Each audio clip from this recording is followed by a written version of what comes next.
Hi, I'm Sarah Mitchell, and at my father's funeral, his best friend read what everyone believed was his suicide note.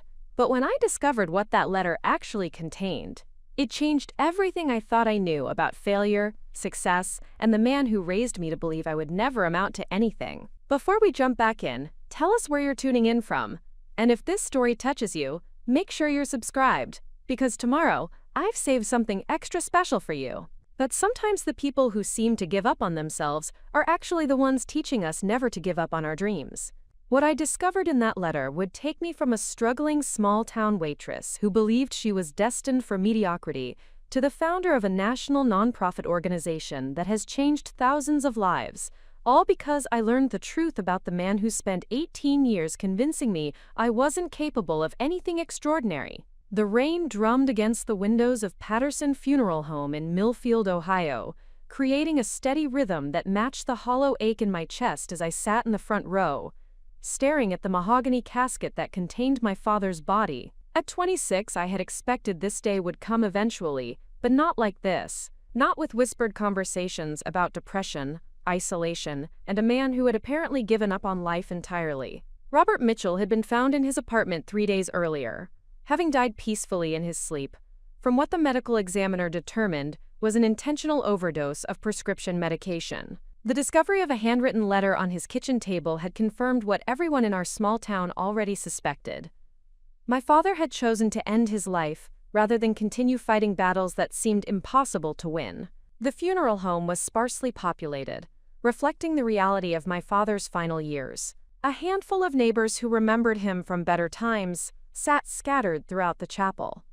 Mrs. Henderson, from the corner grocery store, dabbed at her eyes with a tissue. Mr.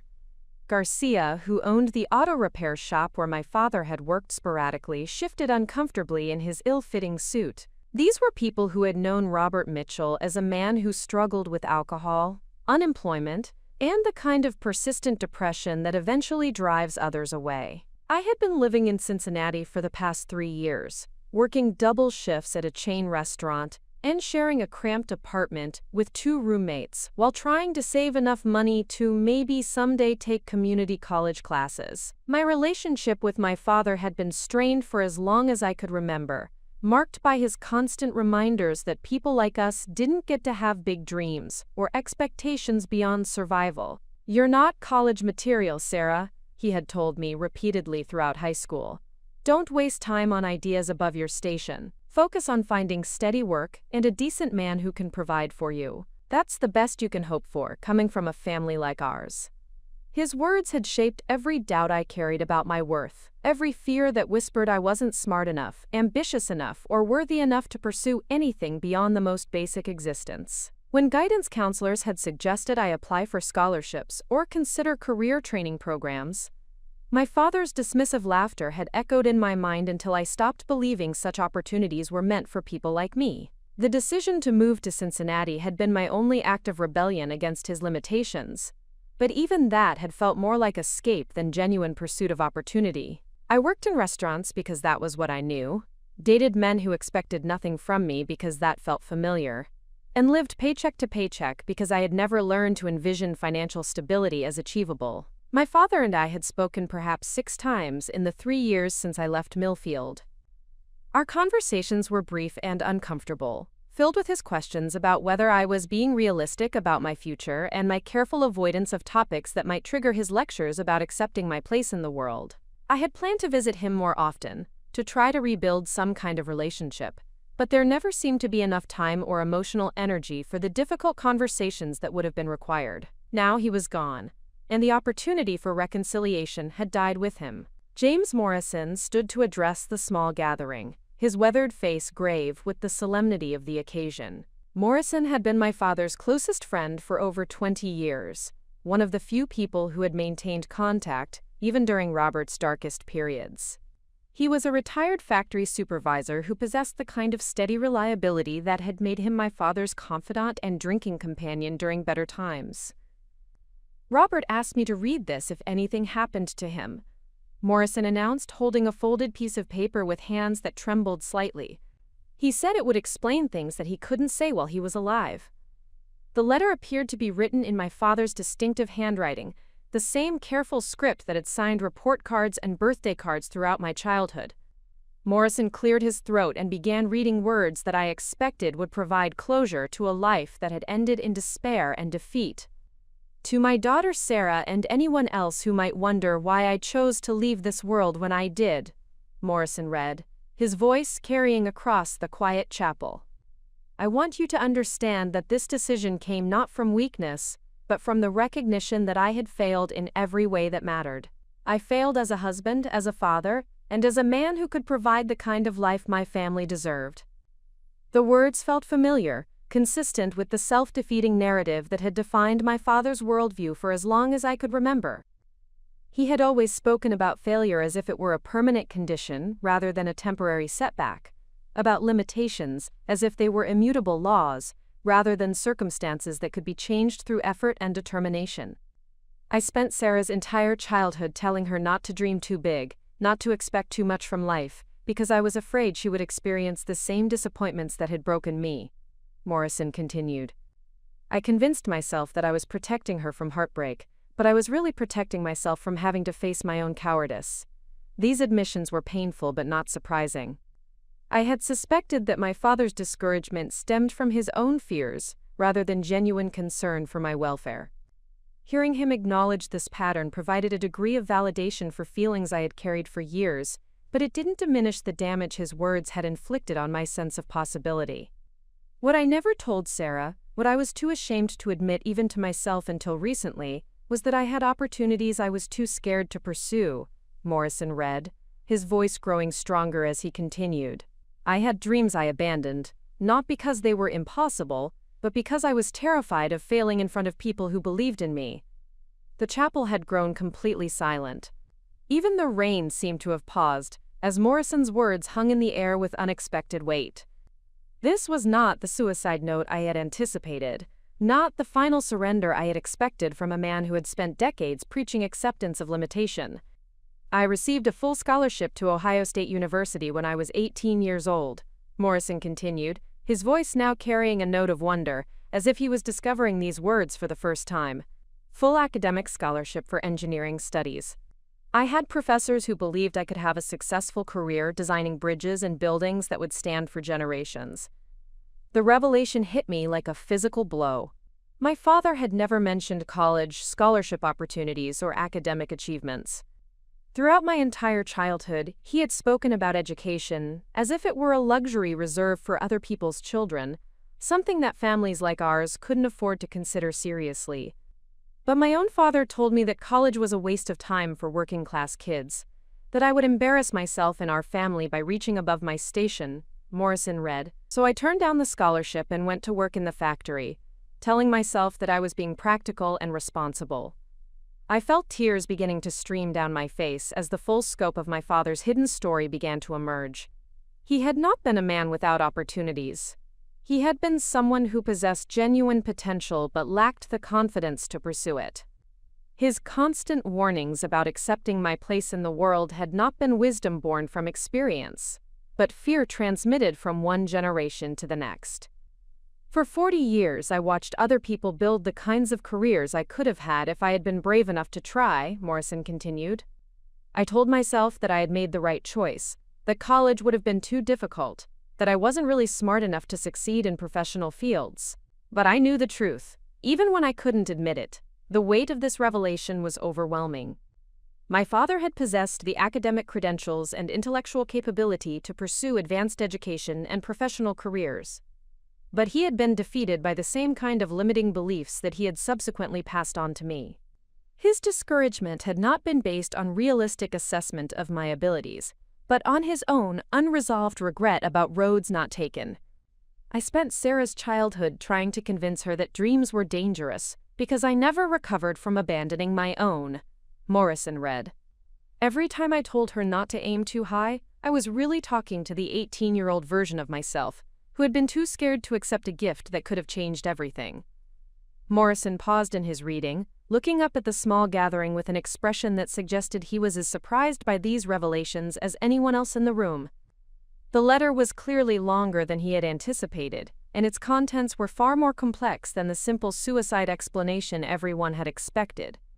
Preparing and narrating this story took us a lot of time, so if you are enjoying it, subscribe to our channel. It means a lot to us. Now back to the story. But here is what I discovered too late to make a difference in my own life, Morrison continued. Intelligence, potential, and opportunity don't disappear just because we're too frightened to claim them when they first appear.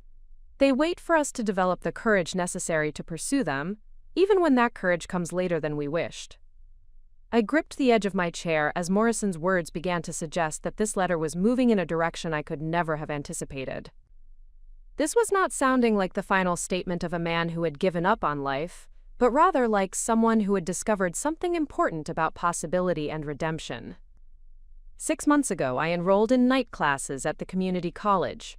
Morrison read, his voice now carrying unmistakable pride. I told myself I was just taking a few courses to keep my mind occupied, but the truth was that I wanted to see if I could still learn, if the intellectual curiosity that had earned me that scholarship 40 years ago was still alive inside me. The revelation that my father had been secretly pursuing education while I was struggling in Cincinnati felt surreal. During our infrequent phone conversations, he had never mentioned classes, studying, or any activities that suggested intellectual engagement.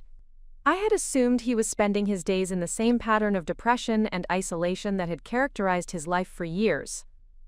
Not only could I still learn, Morrison continued, but I discovered that I had retained more knowledge and developed more wisdom than I had given myself credit for. My professors were impressed with my insights, my analytical abilities, and my determination to understand complex concepts that intimidated students half my age. These words were coming from the same man who had spent my entire childhood insisting that intellectual achievement was beyond our family's capabilities. The cognitive dissonance was almost unbearable, as I tried to reconcile this new information with everything I thought I knew about my father's character and worldview. I had completed 2 semesters with perfect grades and was preparing to transfer to a 4-year university to complete the engineering degree I should have pursued 40 years ago, Morrison read. But more importantly, I had begun to understand that the limitations I had accepted as permanent were actually choices I had made out of fear. The funeral home remained completely silent as the full significance of these revelations began to settle over the small gathering. My father had not died as a defeated man who had given up on life. He had died as someone who was actively reclaiming the dreams he had abandoned, pursuing the education he had been too scared to accept as a young man. "This letter is not a suicide note," Morrison said, his voice now ringing with clarity and purpose. "This is a confession, an apology, and a challenge to my daughter Sarah, who I now realize inherited not just my fears but also my potential." The words hit me with the force of a revelation that would reshape everything I thought I understood about myself, my family, and my future. My father had not taken his own life out of despair.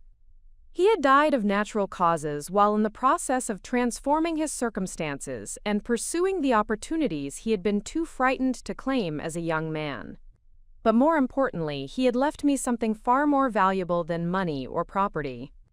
He had left me the truth about what was possible when someone finally developed the courage to stop accepting limitations and start pursuing growth, regardless of age, background, or previous failures. Morrison folded the letter carefully and returned to his seat, leaving me to process the magnitude of what I had just learned. My father's greatest secret was not shame or defeat, but hope and determination that had emerged later in life than he had wished, but not too late to matter. The man who had spent 18 years convincing me that I wasn't capable of extraordinary achievement had actually been someone who possessed extraordinary potential himself. His discouragement had been projection of his own fears rather than accurate assessment of reality. And now, somehow, his hidden journey of redemption was challenging me to examine my own acceptance of limitation. As the service concluded and people began to file out of the chapel, I remained seated in the front row, staring at the casket that contained a man I was only now beginning to understand. Robert Mitchell had not been the failure I had believed him to be. He had been someone who had made choices based on fear, but had eventually found the courage to pursue growth and possibility. The question now was whether his daughter would learn from his example of late-blooming courage, or continue repeating his pattern of early surrender. The letter had revealed not just his secret transformation, but also the potential for my own. For the first time in my adult life, I began to wonder what might be possible if I stopped accepting other people's limitations as my own destiny and started pursuing the dreams I had been too scared to claim. The drive back to Cincinnati after the funeral felt like traveling through a completely different world than the one I had left 3 days earlier. Everything appeared exactly the same highways, the same billboards, the same gray November sky that had dominated Ohio for weeks. But I experienced it all through the lens of revelations that had fundamentally altered my understanding of possibility and limitation. James Morrison had given me the complete letter after the service, along with a manila envelope containing documents my father had apparently intended for me to discover. I had driven the first hour in stunned silence, too overwhelmed by the emotional impact of the funeral to process the practical implications of what I had learned. But as the initial shock began to fade, questions emerged that demanded immediate attention. The envelope contained my father's community college transcripts, showing perfect grades in mathematics, physics, and engineering fundamentals. There were handwritten notes in his distinctive script, covering concepts like structural analysis and materials science, with the thoroughness of someone genuinely engaged with challenging academic material. Most surprising were the letters of recommendation from professors who described Robert Mitchell as one of the most promising students they had encountered in decades of teaching. Professor Elizabeth Chen from the engineering department had written, "Mr. Mitchell demonstrates exceptional analytical abilities, combined with practical insight that reflects both natural intelligence and hard-won life experience. His contributions to class discussions consistently elevate the learning environment for all students, and his determination to master complex concepts despite starting his formal education later than traditional students serves as inspiration to faculty and peers alike." The disconnect between this description and the man I had known throughout my childhood was so profound that I initially wondered whether these documents belonged to someone else entirely. The father I remembered had never displayed intellectual curiosity, never engaged with complex ideas, never demonstrated the kind of academic excellence that these transcripts and recommendations described so clearly. But the handwriting was unmistakably his, and the photographs attached to his student identification cards showed the same weathered face I had seen in the casket just hours earlier. Robert Mitchell had not only returned to school in his final years, but had excelled academically in ways that revealed capabilities I had never suspected existed. The revelation forced me to confront the possibility that my entire understanding of my father's character had been based on incomplete information. If he had possessed the intellectual ability to earn perfect grades in advanced engineering courses, then his earlier failures in employment and relationships could not be attributed to lack of intelligence or capability. Instead, they suggested that something else had prevented him from achieving his potential during the decades when such achievement would have made the greatest difference. As I reached the outskirts of Cincinnati, I decided to stop at a coffee shop to read through the materials more carefully rather than waiting until I reached my apartment. The gravity of what I was discovering required immediate attention, and I sensed that these documents contained information that could reshape my understanding of more than just my father's hidden academic pursuits. The coffee shop was nearly empty at 6 o'clock on a Tuesday evening, providing the quiet environment I needed to examine documents that were proving more significant than I had initially realized. I ordered a large coffee and settled into a corner booth where I could spread out the papers without interruption from other customers or staff members. The most revealing document was a personal essay my father had written for one of his courses titled "The Cost of Inherited Fear." In it, he analyzed the psychological patterns that had prevented him from pursuing educational opportunities as a young man, tracing them back through generations of family members who had accepted limitation as their permanent condition, rather than questioning whether such constraints were actually necessary. My grandfather worked in coal mines because his father told him that manual labor was the only honest work available to men of our social class. My father had written, "My father worked in factories because his father convinced him that intellectual pursuits were pretentious luxury activities reserved for people who considered themselves superior to their families. I rejected educational opportunities because my father insisted that such aspirations were evidence of arrogance and impractical dreaming." The essay continued with an analysis that demonstrated not only academic writing ability but also psychological insight that I had never witnessed in our personal conversations. My father had apparently developed sophisticated understanding of how limiting beliefs transmitted across generations, creating patterns of underachievement that persisted not because of external barriers but because of internal acceptance of inherited constraints. The tragedy of this pattern, he had written, is not that opportunities were unavailable to previous generations, but that fear prevented them from recognizing and pursuing possibilities that did exist. Each generation convinced the next that limitations were permanent rather than temporary, that circumstances were unchangeable rather than subject to influence through education and effort. Reading these words in my father's handwriting while sitting in a coffee shop in Cincinnati created a surreal experience of discovering a completely different person than the one I had known throughout my childhood. The man who had written this essay possessed intellectual sophistication, emotional intelligence, and analytical abilities that bore no resemblance to the defeated figure who had spent my adolescence warning me against ambitious aspirations. The essay concluded with observations that felt like direct communication across the years between his academic awakening and my current moment of discovery. I recognize now that my consistent discouragement of my daughter's educational and professional ambitions stemmed not from realistic assessment of her capabilities, but from projection of my own fears about intellectual inadequacy. Sarah demonstrated academic curiosity and analytical thinking throughout her childhood that I dismissed, because acknowledging her potential would have required confronting my own abandoned possibilities. The accuracy of this assessment was devastating in its precision. My father had indeed discouraged my educational interests consistently throughout high school, dismissing my questions about college applications and scholarship opportunities with the kind of automatic negativity that had eventually convinced me to stop asking.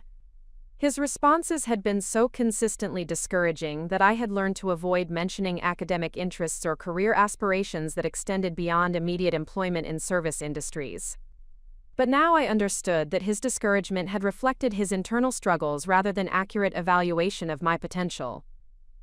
The man who had convinced me that intellectual achievement was beyond my reach had actually possessed the academic ability to excel in advanced engineering courses when he finally developed sufficient courage to attempt them.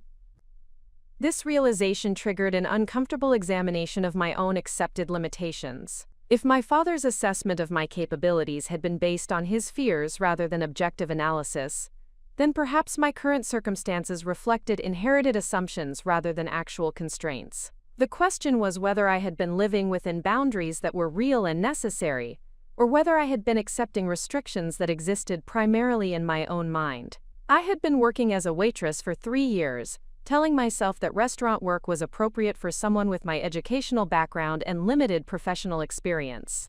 But I had never seriously investigated other possibilities, never pursued additional training or education, never applied for positions that required skills I could potentially develop.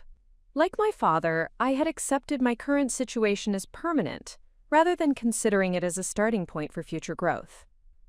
The drive to my apartment provided additional time to process the implications of these discoveries.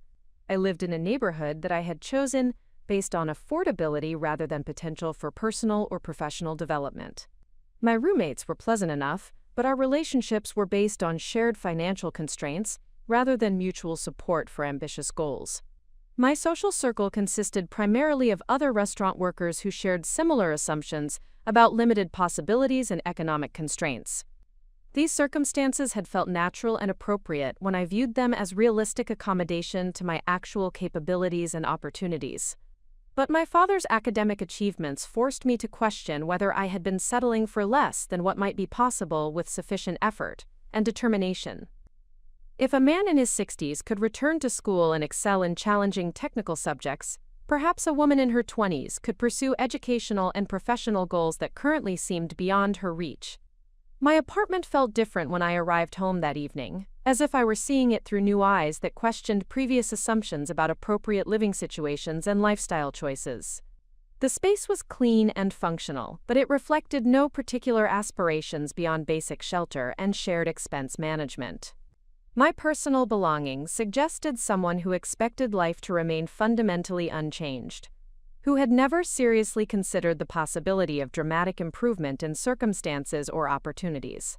I spent the evening reading through my father's academic materials more thoroughly, paying particular attention to his notes on subjects that had seemed impossibly complex when I encountered references to them during my occasional attempts to understand technical or scientific concepts.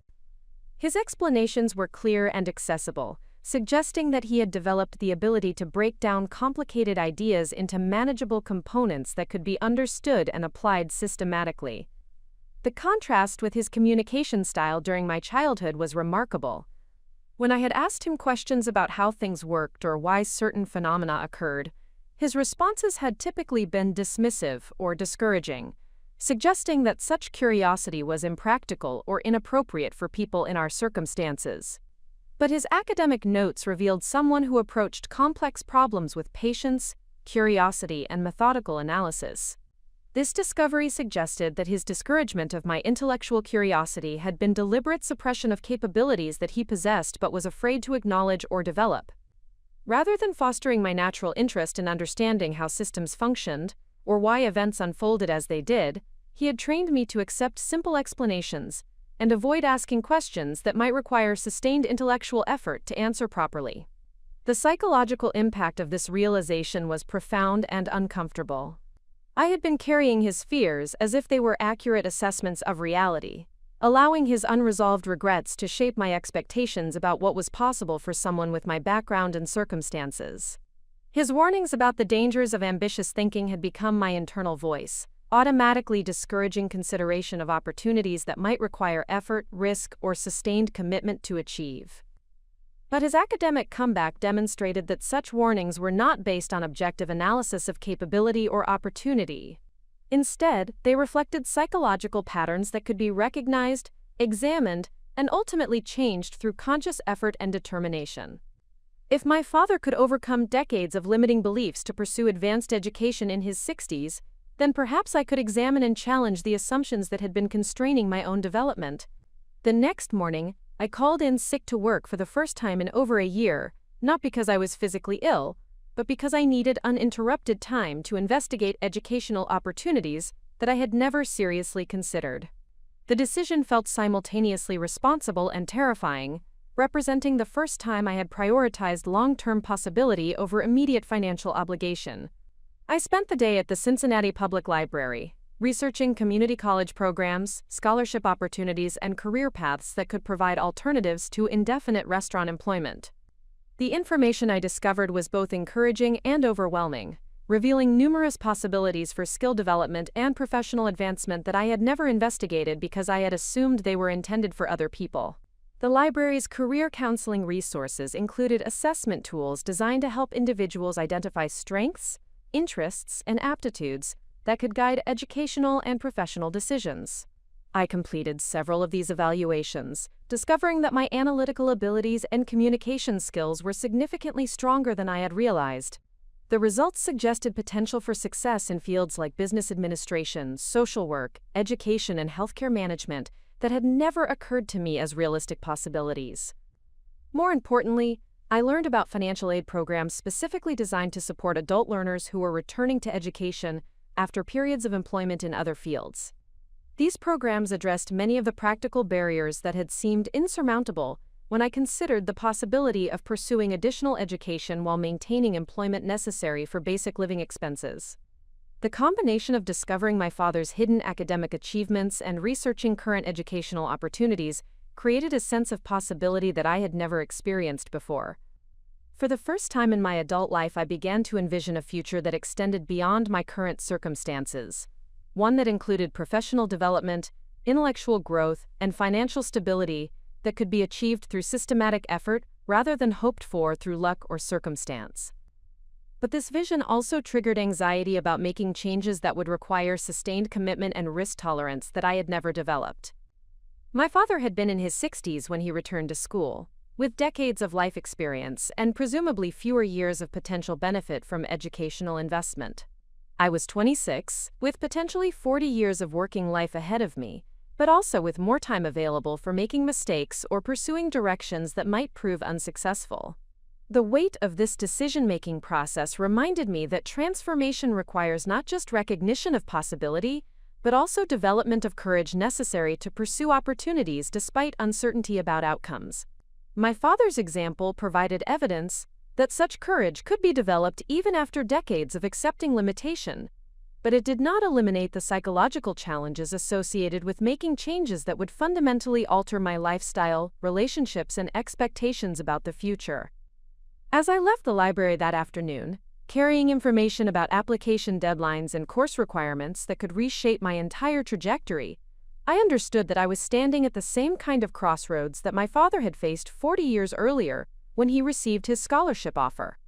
The difference was that I now had his example of both early surrender and late redemption to guide my decision-making process. The question was whether I would learn from his pattern of delayed courage or develop the determination necessary to pursue growth opportunities while I was still young enough to benefit fully from the investment in education and professional development. His hidden academic achievements had revealed not just his potential but also mine. Now I needed to discover whether I possessed the strength to claim possibilities that no longer seemed impossible, just intimidating. The drive home from the library marked the beginning of a transformation that would either honor my father's late-blooming courage or repeat his pattern of fear-based limitation. But for the first time since receiving his letter, I felt genuinely hopeful that his greatest gift to me might be the knowledge that extraordinary achievement was possible for ordinary people who developed extraordinary determination to pursue their dreams despite their fears. The application to Cincinnati State Technical and Community College sat on my kitchen table for 3 days before I could summon the courage to complete it. The forms themselves were straightforward enough: basic demographic information, educational history, career objectives, but each blank field represented a decision that would fundamentally alter the trajectory of my life in ways that felt both exhilarating and terrifying. My roommates Jessica and Amanda had reacted to my announcement about returning to school with the kind of skeptical concern that I was beginning to recognize as inherited limitation disguised as practical wisdom. Both women worked in service industries similar to my restaurant employment, and both had accepted their current circumstances as permanent rather than temporary conditions that could be improved through systematic effort and strategic planning. "Community college is expensive, Sarah," Jessica had observed when I showed her the enrollment materials. "Even with financial aid, you'll be taking on debt for something that might not lead to better job opportunities. At least restaurant work is reliable income that you can count on every month." Her response reflected the same risk-averse thinking that had prevented my father from accepting his scholarship opportunity 40 years earlier. The assumption that current circumstances represented the safest available option, despite evidence that such circumstances provided neither genuine security nor possibilities for advancement over time. Jessica viewed my educational plans as dangerous speculation, rather than strategic investment in long-term financial stability and professional development. Amanda's concerns focused on time management and social implications of pursuing educational goals while maintaining employment necessary for immediate survival. "You're already working double shifts just to cover your share of expenses," she pointed out. "Adding classes and study time is going to mean giving up any kind of personal life or social activities. Is it really worth isolating yourself from friends and normal experiences for something that might not even work out?" Quote, "These objections contained elements of legitimate practical concern, but they also revealed assumptions about education, career development, and personal growth that mirrored the limiting beliefs my father had carried throughout most of his adult life. The idea that pursuing improvement required sacrificing relationships, that education represented risky speculation rather than valuable investment, that current circumstances were safer than future possibilities despite their obvious limitations.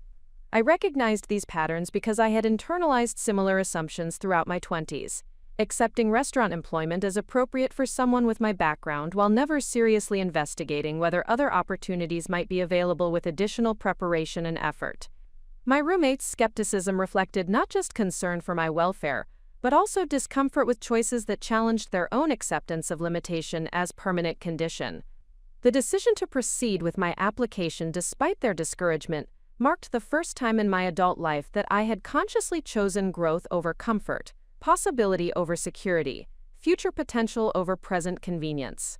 The act of completing those forms and submitting them along with the required documentation felt like crossing a psychological threshold that separated inherited limitation from chosen development.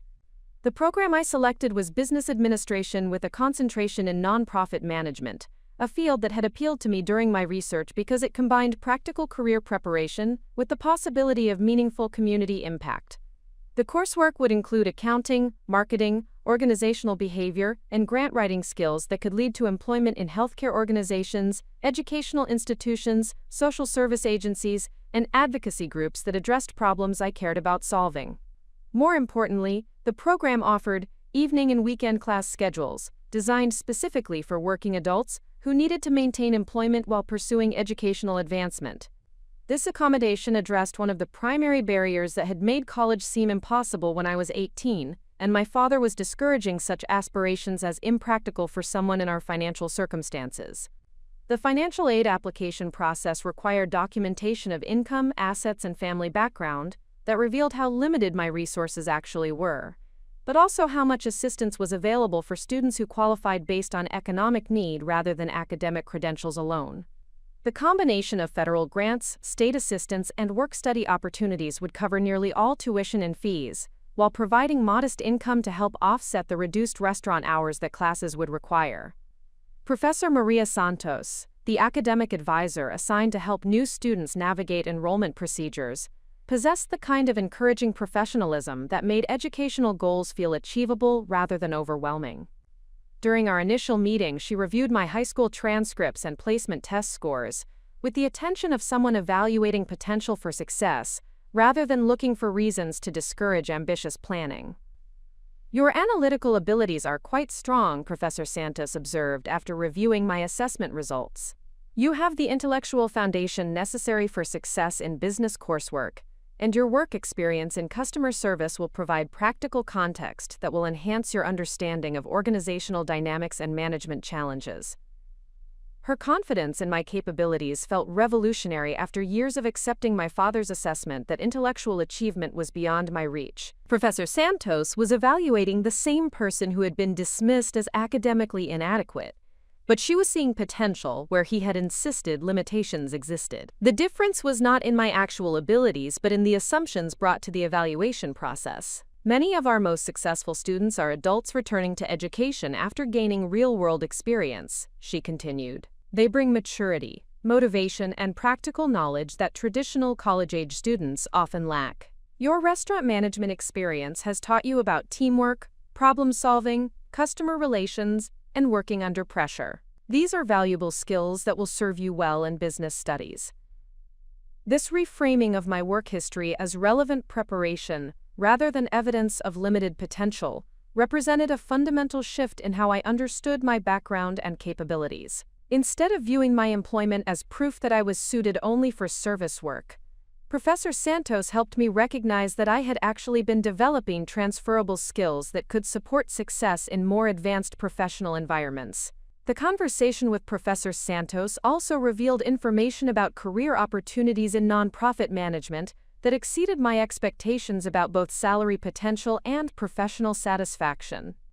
Organizations that served communities, similar to the one where I had grown up, were actively recruiting individuals with business training, who also understood the challenges facing working-class families and economically disadvantaged populations. Your background gives you credibility and insight that will be valuable in nonprofit leadership positions, Professor Santos explained. Organizations need managers who can develop efficient operations while maintaining authentic connections to the communities they serve. That combination of business skills and lived experience is exactly what many agencies are looking for in their leadership development. This discussion planted the first seeds of what would eventually become my vision for using business education to create positive impact in communities that faced barriers similar to those my father and I had experienced. Instead of viewing education as escape from my background, I began to envision it as preparation for returning to serve populations that needed advocates who understood their circumstances from personal experience. The first semester began in January, just 2 months after my father's funeral, with courses in Introduction to Business, College Mathematics, English Composition, and Principles of Accounting. The academic workload was substantial but manageable when combined with reduced restaurant hours and careful time management that prioritized studying over social activities that had previously consumed evenings and weekends, without contributing to long-term goals. The most challenging adjustment was psychological rather than academic. After years of accepting that intellectual achievement was beyond my capabilities, I experienced persistent anxiety about whether I truly belonged in college classrooms alongside students who appeared more confident and academically prepared. The imposter syndrome was intense during those first weeks, as I questioned whether my presence in higher education represented genuine capability or temporary illusion that would be exposed through poor performance. My father's academic materials became a source of encouragement during moments when self-doubt threatened to undermine my commitment to continuing. His detailed notes and perfect grades provided concrete evidence that intellectual ability could remain dormant for decades before being developed successfully through determination and systematic effort. If he could master advanced engineering concepts in his 60s, I could certainly succeed in introductory business courses in my 20s. The breakthrough moment came during my third week in the Introduction to Business course, when Professor Jennifer Walsh assigned a case study analysis that required students to identify problems in a failing restaurant and develop recommendations for operational improvements. My years of front-of-house and kitchen experience allowed me to recognize issues that other students missed entirely, and to propose solutions based on practical understanding of how restaurants actually functioned. Sarah's analysis demonstrates exactly the kind of real-world insight that makes business education valuable. Professor Walsh announced when she returned our papers with grades and feedback. She identified operational inefficiencies that affected both customer satisfaction and employee productivity, and her recommendations address root causes rather than just symptoms. This is the quality of thinking that leads to successful management careers. Quote, "The validation from Professor Walsh marked the first time in my adult life that my work experience had been recognized as valuable intellectual preparation rather than evidence of limited career prospects." Her praise helped me understand that my background provided advantages in business studies rather than disadvantages, and that my practical knowledge could enhance rather than hinder academic performance. The success in that first major assignment established a pattern of academic achievement that built confidence throughout the semester. I discovered that my analytical abilities were indeed strong, that I could master complex concepts through sustained study, and that my work ethic and maturity provided advantages over younger classmates who possessed more traditional academic preparation but less life experience. More importantly, I began to envision specific career paths that would utilize both business education and my understanding of working-class communities. Nonprofit organizations that provided job training, educational support, and social services to economically disadvantaged populations needed managers who could develop sustainable operations while maintaining authentic connections to the people they served. This vision provided motivation that transcended personal advancement to include community impact that could prevent other families from experiencing the cycle of limitation that had affected multiple generations of my family. Instead of simply escaping my background, I could use education to develop capabilities that would enable me to return and help others overcome similar barriers to their own growth and development. The resistance from my roommates intensified as my academic success became apparent, and my lifestyle continued shifting toward priorities that emphasized long-term goals over immediate social gratification. Jessica began making pointed comments about how much time I spent studying instead of socializing, while Amanda questioned whether I was becoming pretentious or forgetting where I came from, as my interests expanded beyond our shared experiences in restaurant work. "You act like you're too good for us now," Jessica observed during one particularly tense conversation about household responsibilities that had been affected by my reduced availability for cleaning and cooking duties. "All this college talk is changing you in ways that aren't necessarily improvements." Her criticism reflected the same psychological pattern that had influenced my father's discouragement of my educational interests during high school. The assumption that pursuing growth represented rejection of relationships or backgrounds, that educational achievement necessarily created distance from family and community connections, that improvement in circumstances was somehow disloyal to people who remained in similar situations. But my father's academic journey had demonstrated that education could actually increase appreciation for one's origins, while developing capabilities to address problems that affected entire communities. His engineering studies had not made him pretentious or disconnected from working-class experiences. Instead, they had provided him with tools that could have been used to solve infrastructure and economic development challenges that plagued communities like Millfield throughout Ohio, and similar regions across the country.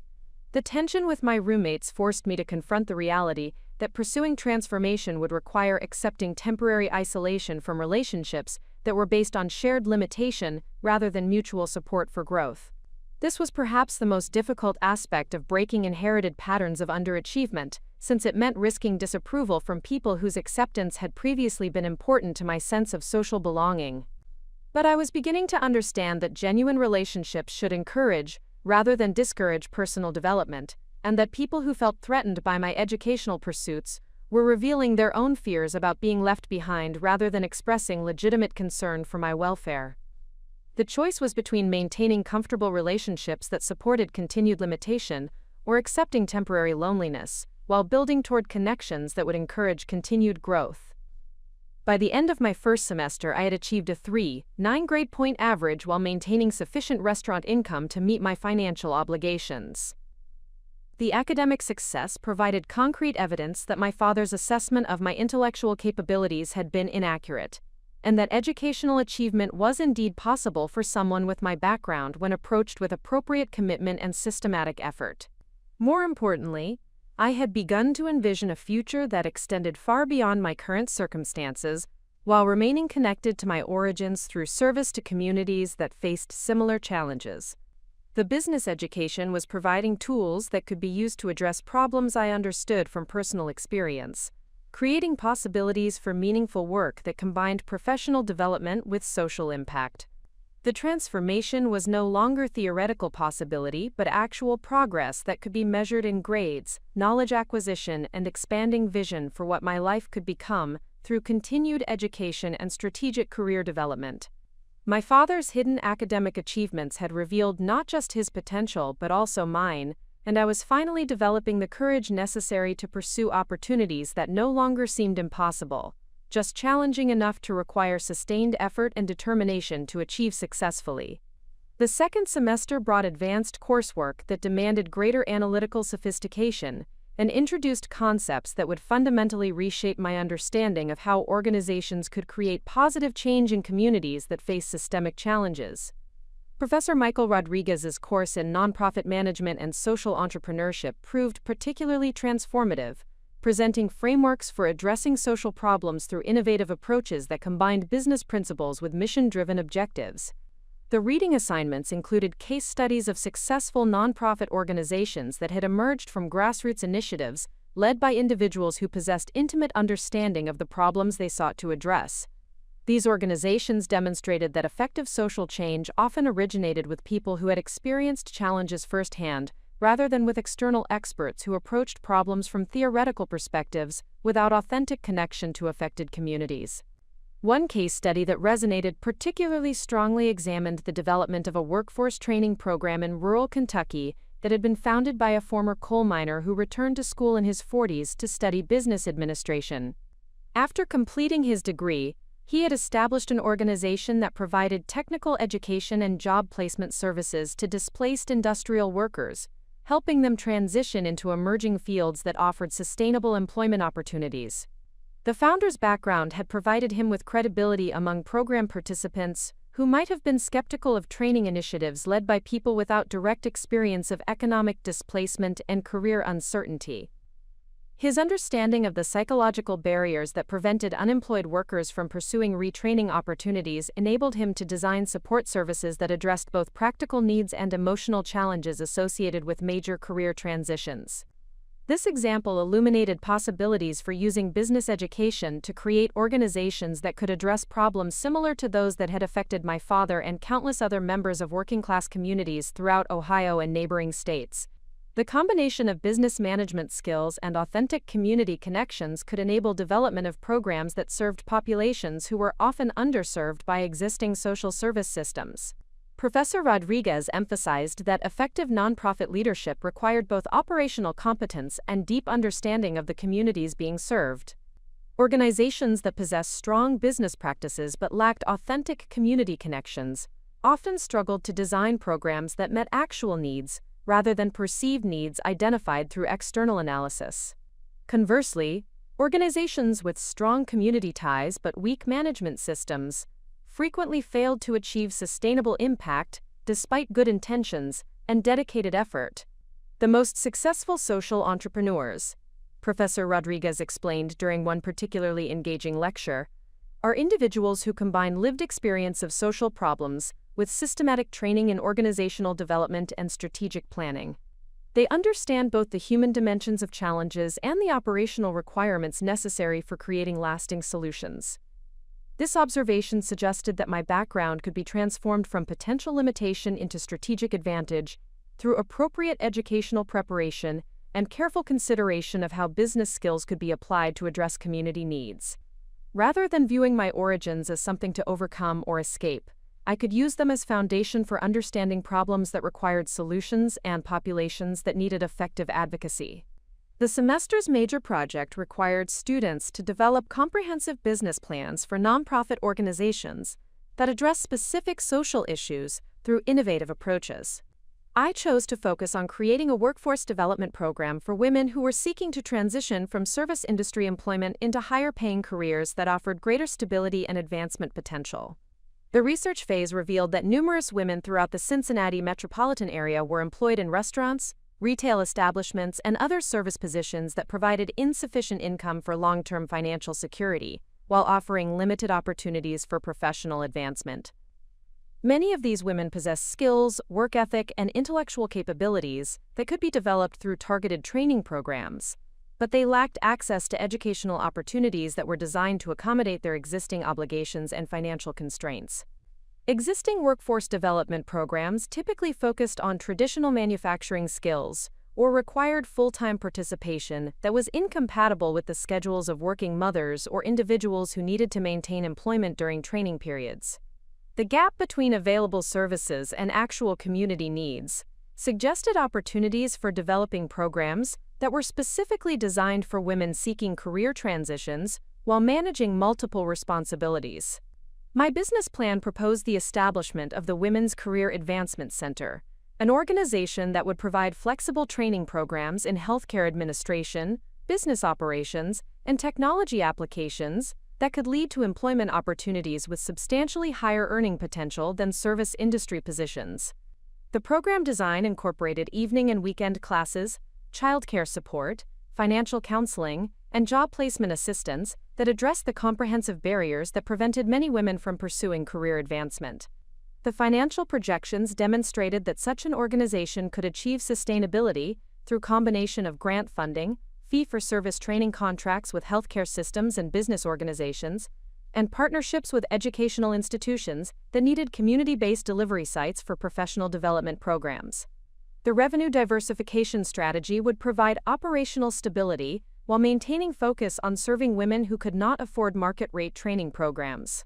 Professor Rodriguez's feedback on my business plan exceeded my expectations in both detail and enthusiasm. His written comments noted that the program design demonstrated sophisticated understanding of both target population needs and organizational sustainability requirements, and that the combination of personal insight and business analysis created a compelling foundation for actual implementation. Sarah's proposal addresses a genuine gap in existing services through an approach that is both innovative and practical, Professor Rodriguez wrote in his evaluation. Her understanding of the barriers facing working women in career transition situations is clearly informed by personal experience, and her financial planning demonstrates mastery of nonprofit business development principles. This is exactly the kind of thinking that leads to successful social entrepreneurship. The validation from Professor Rodriguez reinforced my growing confidence that business education could indeed be applied to create meaningful community impact, rather than simply pursuing personal financial advancement. His encouragement also suggested that my background provided valuable perspective rather than professional liability, and that my understanding of working-class experiences could enhance rather than limit my effectiveness in nonprofit leadership roles. The success of the business plan project led to an invitation to present my proposal at the annual Ohio Nonprofit Management Conference, a gathering of executive directors, board members, and community leaders who were involved in social service organizations throughout the state. The opportunity to share my ideas with experienced practitioners represented a significant validation of both my academic progress and the practical viability of my proposed approach to workforce development. Preparing for the conference presentation required additional research into best practices in women's career development, funding strategies for workforce training programs, and partnership models that could support program sustainability. The preparation process deepened my understanding of the complexities involved in creating effective social change organizations, while reinforcing my conviction that such work represented a meaningful application of business education. The presentation itself proved to be a pivotal experience that demonstrated my ability to communicate effectively with professional audiences, while advocating for innovative approaches to persistent social problems. The audience included executive directors of established organizations who possessed decades of experience in nonprofit management, and their questions challenged me to defend my assumptions and clarify implementation strategies with greater precision than academic assignments required. Your proposal addresses real needs that existing programs have struggled to meet effectively, observed Margaret Thompson, the executive director of a regional workforce development organization. But what evidence do you have that your target population would actually participate in training programs, given that similar initiatives have often struggled with recruitment and retention of participants? The question reflected legitimate concerns about program implementation that required responses based on research rather than assumptions. I cited studies showing that women were more likely to complete training programs when they were designed to accommodate family responsibilities and employment obligations, and that flexible scheduling combined with comprehensive support services significantly improved retention rates among non-traditional students. The key insight from successful programs, I explained, is that participation barriers are often structural rather than motivational. Women want career advancement opportunities, but they need programs that are designed around their existing constraints rather than requiring them to abandon responsibilities in order to pursue training. The discussion that followed my presentation revealed substantial interest among conference participants in collaborative approaches to addressing workforce development challenges. Several executive directors suggested potential partnerships that could support program implementation, while foundation representatives indicated that such initiatives aligned with current funding priorities for economic development and women's empowerment programs. The networking opportunities at the conference provided access to experienced nonprofit professionals who offered guidance about organizational development, grant writing, and board recruitment that would be essential for transforming my business plan concept into actual program implementation. These conversations also revealed the extent to which successful nonprofit leaders valued authentic community connections and lived experience as qualifications for social service leadership. The nonprofit sector needs more leaders who understand the communities they serve from personal experience, explained Robert Chen, a program officer with a major foundation that funded workforce development initiatives. Your background gives you credibility and insight that can't be acquired through academic study alone. Combined with solid business training, that perspective is exactly what we look for in organizations we support. This feedback reinforced my understanding that business education was enhancing rather than replacing my community connections, and that the combination of analytical skills and authentic experience could create opportunities for leadership roles that might have seemed impossible when I was working exclusively in restaurant employment without educational advancement. The spring semester concluded with recognition that surpassed my expectations for academic achievement. I was selected for inclusion in the Phi Theta Kappa Honor Society based on maintaining a grade point average above 3.5 while demonstrating leadership potential through community involvement and academic excellence. The Honor Society membership provided access to scholarship opportunities for transfer to four-year universities and networking connections with other high-achieving students who shared commitments to using education for positive community impact. More significantly, I was invited to serve as a student representative on the college's Community Advisory Board, a position that involved working with local business and nonprofit leaders to ensure that academic programs remained aligned with regional workforce needs and community development priorities. The appointment represented recognition of my growing expertise in nonprofit management and my ability to bridge academic learning with practical community needs. The advisory board meetings provided exposure to strategic planning processes and collaborative decision-making approaches that would be essential for nonprofit leadership roles. I learned about grant writing strategies, board development practices, and partnership cultivation methods through direct observation of experienced practitioners who were addressing complex organizational challenges in real time. My fellow board members included executive directors, business owners, and community advocates who possessed decades of experience in leadership positions that required balancing multiple stakeholder interests while maintaining focus on organizational mission and sustainability. Their willingness to include me in substantive discussions about program development and resource allocation reflected their recognition that my perspective and analytical abilities could contribute meaningfully to their collective deliberations. The board experience also revealed the extent to which effective community leaders valued educational preparation as foundation for social impact work.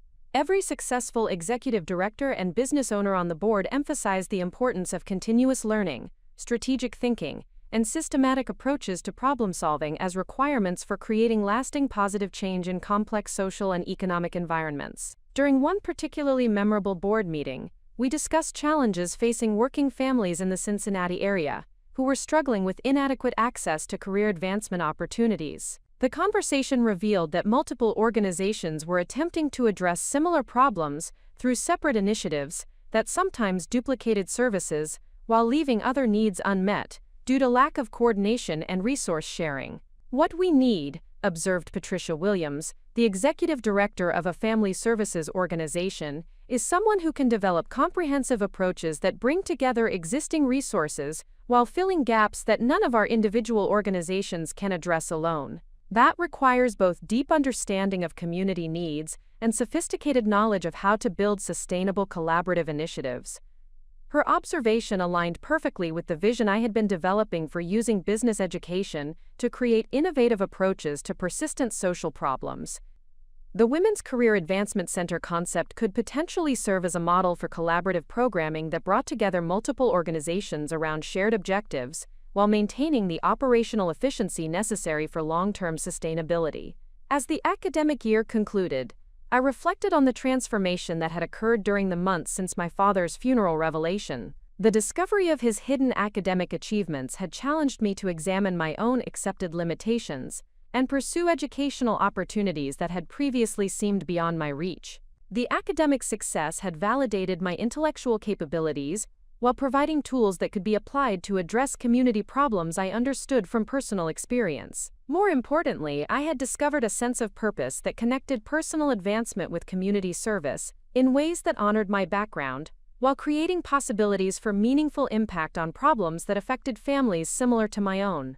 The nonprofit management education was providing preparation for leadership roles that could combine professional fulfillment with social responsibility, creating career paths that offered both personal satisfaction and community benefit. The journey from funeral revelation to academic recognition had required overcoming psychological barriers that had constrained my thinking for years, while developing new relationships that supported continued growth rather than reinforcing limitation. The process had been challenging and sometimes lonely, but it had also been deeply rewarding in ways that validated the risks associated with pursuing transformation, despite uncertainty about outcomes. My father's hidden academic achievements had revealed not just his potential, but also mine. Now I was developing the knowledge and confidence necessary to pursue opportunities that could honor his memory, while creating positive change for communities that continued to face barriers similar to those that had affected our family for generations. The foundation had been established for building something meaningful from the lessons learned, through both his struggles and his eventual courage to pursue growth despite decades of accepting limitation. The scholarship offer from Northern Kentucky University arrived during my second year at Cincinnati State, delivered in a thick envelope that initially caused anxiety, until I realized its contents represented opportunity rather than rejection. The full academic scholarship for transfer students pursuing nonprofit management studies would cover tuition, fees, and provide a modest living stipend in exchange for 20 hours per week of work in the university's Community Engagement Center. The scholarship program had been established specifically to recruit students who demonstrated both academic excellence and authentic commitment to community service, with particular emphasis on supporting individuals whose backgrounds provided insight into populations that were underserved by traditional social service systems. My academic record, conference presentation, and advisory board service had apparently distinguished my application among numerous candidates who possessed strong credentials but lacked comparable community connections. Dr. Patricia Morrison, the director of the Community Engagement Center, conducted the scholarship interview with professional thoroughness that revealed her commitment to identifying students who would maximize the educational investment while contributing meaningfully to university programming that served regional communities. Her questions focused on understanding my motivations for pursuing nonprofit leadership, my vision for applying business education to address social problems, and my capacity for managing increased academic demands while maintaining employment responsibilities. Your community college work demonstrates exceptional academic ability combined with practical understanding of workforce development challenges, Dr. Morrison observed during our initial meeting. But university-level coursework will require greater analytical sophistication and independent research capabilities. Are you prepared for that increased rigor while also contributing to our community programming initiatives? The question reflected legitimate concerns about whether community college success would translate into university achievement, but it also provided an opportunity to demonstrate the confidence and determination that had developed through 2 years of academic accomplishment, despite initial self-doubt and external skepticism. My response drew upon specific examples of challenging projects that had required advanced analytical thinking and independent problem-solving abilities. The nonprofit management coursework at Cincinnati State required comprehensive research and strategic planning that prepared me for advanced study, I explained. My business plan for the Women's Career Advancement Center involved analyzing complex social and economic data, developing financial projections, and designing program models that addressed multiple stakeholder needs simultaneously. I believe those experiences demonstrate readiness for university-level analytical demands. Dr. Morrison's follow-up questions revealed that the Community Engagement Center sought students who could contribute to existing programming while also developing innovative approaches to persistent community challenges. The center managed partnerships with dozens of regional nonprofit organizations, providing consulting services, volunteer coordination, and program evaluation support that helped smaller agencies improve their operational effectiveness and community impact. Your background in workforce development and women's career advancement aligns perfectly with several of our current initiatives, Dr. Morrison explained. We have partnerships with organizations serving displaced workers, single mothers, and economically disadvantaged families who need exactly the kind of comprehensive support services that your business plan outlined. Your work with us could include both supporting existing programs and piloting innovative approaches. The conversation revealed opportunities that exceeded my expectations for university education as simply advanced academic preparation. The Community Engagement Center provided a laboratory for testing nonprofit management concepts in real-world settings, while building relationships with established organizations that could support eventual program implementation. The scholarship position would combine graduate-level learning with practical experience that could accelerate my professional development significantly. The transition from community college to university represented more than academic advancement. It required psychological adjustment to educational environments that demanded greater intellectual independence, while providing access to resources and opportunities that had previously seemed beyond my reach. The university library contained research databases and academic journals that supported sophisticated analysis of social problems and organizational strategies.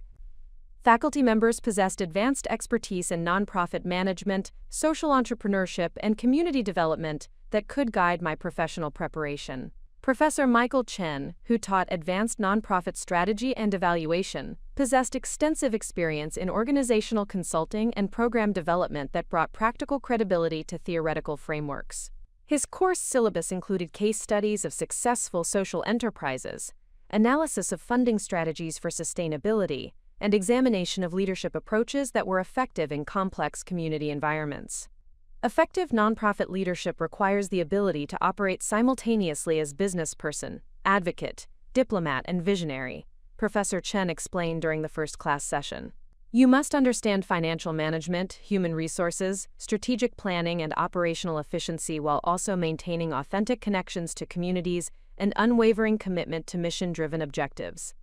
This comprehensive description of nonprofit leadership responsibilities confirmed that business education provided essential foundation for social service careers, but also revealed the additional competencies that would be necessary for success in executive roles. The university coursework would need to develop capabilities in areas such as board governance, grant writing, program evaluation, and coalition building that extended beyond basic management principles. The Community Engagement Center work assignment proved immediately valuable for observing nonprofit operations from internal perspectives rather than external academic analysis. I was assigned to support evaluation activities for 3 regional organizations that served populations similar to those I hoped to reach through my own programming initiatives. The evaluation work involved analyzing program data, conducting participant interviews, and developing recommendations for operational improvements. The first organization, Pathways to Success, provided job training services for individuals who were transitioning from public assistance to employment. The program served primarily women with children, who needed both technical skills development and comprehensive support services that addressed barriers such as transportation, childcare, and basic education deficiencies that prevented successful workforce participation. My evaluation work revealed that the most successful participants were those who received holistic support that addressed multiple challenges simultaneously, rather than focusing exclusively on technical skills development. Women who completed training programs but lacked reliable childcare or transportation often experienced employment disruptions that negated their educational investments. Conversely, participants who received comprehensive support services achieved higher job retention rates and wage advancement over time. These findings validated the integrated approach that I had proposed in my business plan for the Women's Career Advancement Center. Effective workforce development programming required addressing systemic barriers rather than simply providing technical training, and successful outcomes depended on comprehensive support systems that recognized the complex circumstances facing participants. The second organization, Family Economic Stability Initiative, focused on financial literacy education and small business development services for low-income families who sought to improve their economic circumstances through entrepreneurship or strategic career advancement. The program participants included restaurant workers, retail employees, and other service industry workers who possessed valuable skills but lacked business knowledge necessary for self-employment or professional advancement. My evaluation revealed that participants responded most positively to programming that was delivered by instructors who possessed both business expertise and authentic understanding of working-class economic challenges. External consultants who lacked personal experience of financial insecurity often presented theoretical concepts that seemed disconnected from participants' daily realities, while peer educators who had successfully navigated similar transitions provided credible guidance that participants found both accessible and motivating. This observation reinforced my understanding that background authenticity could enhance rather than limit effectiveness in nonprofit programming, and that lived experience represented valuable qualification for leadership roles when combined with appropriate technical preparation. University education was providing analytical tools and strategic frameworks that would enable me to address community problems more effectively, but my origins remained assets rather than limitations to overcome. The third organization, Women's Professional Development Network, offered career advancement support for women who were seeking to transition into management roles within healthcare education and social service organizations. The program provided leadership training, mentorship opportunities, and networking activities that help participants develop professional relationships and advance within their chosen fields. The evaluation work revealed that successful career advancement required not only skill development but also cultural competency that enabled participants to navigate professional environments that operated according to unstated norms and expectations. Women from working-class backgrounds often possessed strong technical abilities but lacked familiarity with professional communication styles, networking strategies, and organizational politics that influenced advancement opportunities. These findings suggested that effective programming needed to address both technical competencies and cultural knowledge that enabled participants to succeed in professional environments, while maintaining authentic connections to their communities and personal values. The challenge was developing approaches that prepared women for professional advancement without requiring them to abandon their identities or backgrounds. The university coursework complemented the Community Engagement Center work by providing theoretical frameworks for understanding organizational behavior, strategic planning, and program development that enhanced my ability to analyze evaluation findings and develop evidence-based recommendations. Advanced studies in nonprofit finance taught me to interpret financial statements, develop budget projections, and understand funding strategies that would be essential for organizational sustainability. The grant writing course proved particularly valuable for understanding how to articulate program proposals in language that appealed to foundation officers and government funding agencies. Effective grant writing required demonstrating both program innovation and organizational capacity, while presenting compelling evidence that proposed interventions would achieve measurable outcomes that justified philanthropic investment. Professor Sarah Williams, who taught the grant writing course, possessed extensive experience in foundation work and government funding that provided insider perspective on evaluation criteria and proposal strategies. Her feedback on my writing assignments emphasized the importance of combining passionate advocacy with rigorous analysis that demonstrated both heart and head approaches to social problem solving. Funders want to support organizations that care deeply about their missions while also demonstrating sophisticated understanding of how to achieve sustainable impact, Professor Williams explained. Your proposals need to convey both emotional authenticity and analytical precision that convince readers you can deliver results that justify their investment.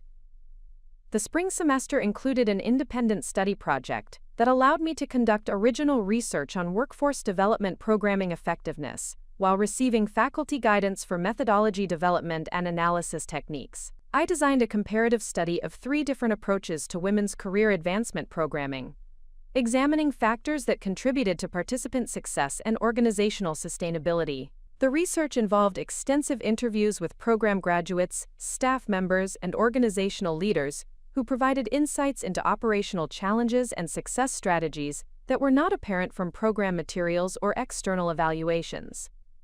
The findings revealed consistent patterns that confirmed the importance of comprehensive support services, authentic leadership, and community partnerships for achieving sustainable impact. The research project culminated in a presentation to university faculty and community partners that demonstrated my growing expertise in nonprofit programming analysis and my ability to conduct sophisticated research that contributed new knowledge to the field.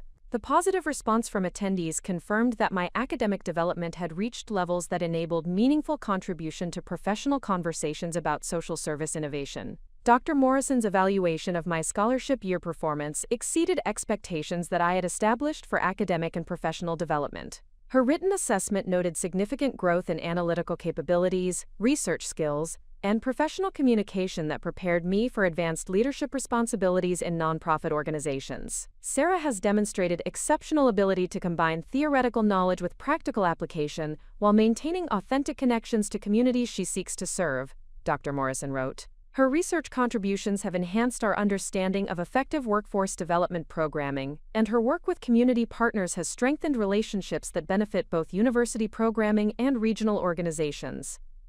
The university experience had transformed my understanding of what was possible through systematic preparation and strategic thinking applied to community challenges. The combination of advanced coursework, practical experience, and original research had developed capabilities that enabled me to envision realistic pathways for implementing innovative programming that could address problems I understood from personal experience. More importantly, the academic success and professional recognition had validated that educational advancement represented strategic investment rather than risky speculation. The scholarship support had eliminated financial barriers that might have prevented university completion, while the Community Engagement Center work had provided income and experience that enhanced rather than competed with academic priorities. As the academic year concluded, I faced decisions about graduate school opportunities and immediate employment possibilities that would determine how quickly I could begin implementing programming ideas that had been developing through 2 years of intensive study and practical experience. The foundation had been established for pursuing either advanced degree completion or direct entry into nonprofit leadership roles that could provide platforms for testing innovative approaches to persistent community challenges. The journey from community college enrollment to university scholarship achievement had required maintaining focus on long-term objectives, despite numerous opportunities for distraction or discouragement. The academic preparation had exceeded my expectations for intellectual development, while providing practical tools that could be applied immediately to address problems that affected communities throughout the region. My father's hidden academic achievements had revealed possibilities for transformation that seemed impossible when measured against accepted limitations, but achievable when approached with systematic preparation and unwavering commitment to growth. The university experience had demonstrated that such transformation could indeed lead to opportunities for meaningful community impact while providing personal and professional fulfillment that honored both individual potential and collective responsibility. The phone call from Rebecca Martinez, Executive Director of the Greater Cincinnati Women's Foundation, arrived during my final semester at Northern Kentucky University, with an offer that would accelerate my transition from academic preparation to professional implementation of nonprofit programming. The foundation had received a substantial grant from the Department of Labor to develop innovative workforce development programming for women in career transition situations, and they sought a program coordinator who possessed both business education and authentic understanding of the barriers facing their target population. Your research on comprehensive support services for women's career advancement caught our attention through your presentation at the state nonprofit conference. Ms. Martinez explained during our initial phone conversation, "We need someone who can design and implement programming that addresses not just technical skills development, but the complex circumstances that often prevent women from successfully completing training initiatives and achieving sustainable employment advancement." The position represented precisely the kind of opportunity I had been preparing for through years of academic study and community engagement work. The foundation possessed established credibility, substantial funding, and extensive partnerships with regional organizations that could support comprehensive programming implementation.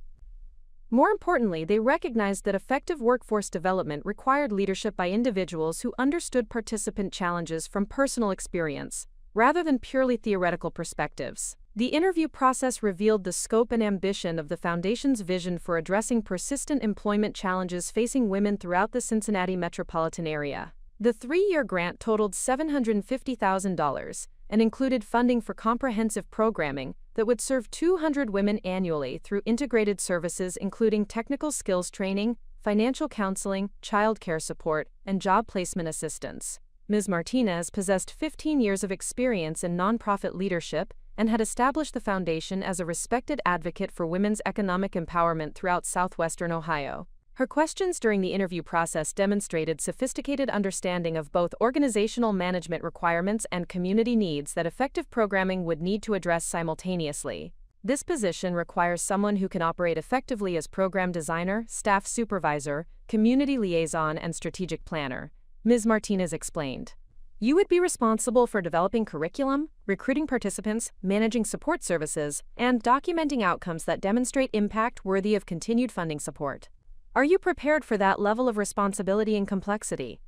The question provided an opportunity to demonstrate the confidence and analytical capabilities that had developed through university education, while acknowledging the magnitude of challenges associated with implementing comprehensive social programming. My response drew upon specific examples from Community Engagement Center work that illustrated experience with program design, evaluation methodology, and stakeholder management. My university research on workforce development effectiveness identified key factors that contribute to participant success and organizational sustainability.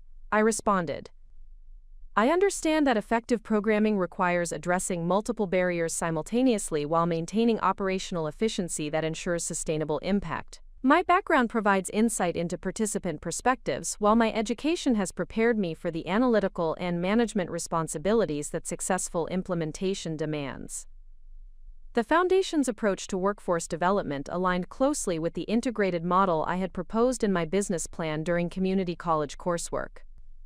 Rather than focusing exclusively on technical skills training, they recognized that sustainable career advancement required comprehensive support systems that addressed transportation, childcare, financial stability, and professional development simultaneously. The program design incorporated flexible scheduling that accommodated participants' existing employment and family responsibilities, with courses offered during evening hours and weekend sessions that enabled women to pursue training without abandoning income sources necessary for immediate survival. Additionally, the Foundation had secured partnerships with local childcare providers and transportation services that eliminated common barriers to program participation. The position offered a starting salary that represented substantial advancement from restaurant employment while providing comprehensive benefits including health insurance, retirement planning, and professional development support that demonstrated the Foundation's commitment to staff retention and growth.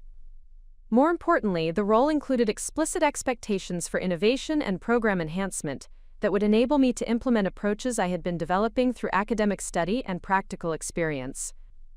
Ms. Martinez's final interview question addressed concerns that had been prominent throughout my educational journey: whether my background would enhance or limit my effectiveness in professional nonprofit leadership. Her approach to this topic revealed sophisticated understanding of the value that lived experience could bring to social service programming when combined with appropriate analytical training. Some people might view your restaurant work experience as limitation rather than asset for nonprofit leadership, she observed. How do you envision your background contributing to your effectiveness in this role, and how will you ensure that personal experience enhances rather than constrains your professional judgment? The question provided an opportunity to articulate insights that had emerged through years of reflection on how background authenticity could strengthen rather than compromise professional effectiveness. My response emphasized that credibility with participants required understanding their circumstances from personal experience, while acknowledging that effective programming also demanded analytical capabilities that could only be developed through systematic education and training. My background provides insight into barriers that participants face and challenges that can undermine program completion, I explained. But university education has taught me to combine personal understanding with evidence-based approaches that address systemic problems, rather than simply individual circumstances. The combination of lived experience and analytical training enables me to design programming that is both credible to participants and effective in achieving measurable outcomes. The foundation offered me the position during my final week of university coursework, with an expected start date that would allow completion of degree requirements while beginning program development activities during the summer months preceding formal program launch in the fall. The timing aligned perfectly with my academic schedule, while providing immediate opportunity to apply theoretical knowledge in practical settings that could demonstrate real-world impact. The transition from student to program coordinator required rapid adjustment to professional responsibilities that extended far beyond academic assignments or community engagement center projects.